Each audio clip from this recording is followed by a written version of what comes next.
Hey, I'm Ty with WTI, and I wanted to show you guys my Camille Rose Curl Love Moisture Milk. I enjoy using this moisture milk on my hair because it keeps my hair really moisturized. My hair is prone to breakage and it is very dry.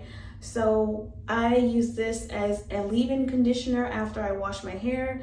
And then on days like this where I'm not washing my hair, I use it as a moisturizer and leave-in on just my dry hair throughout the day. So what I love about it is the smell.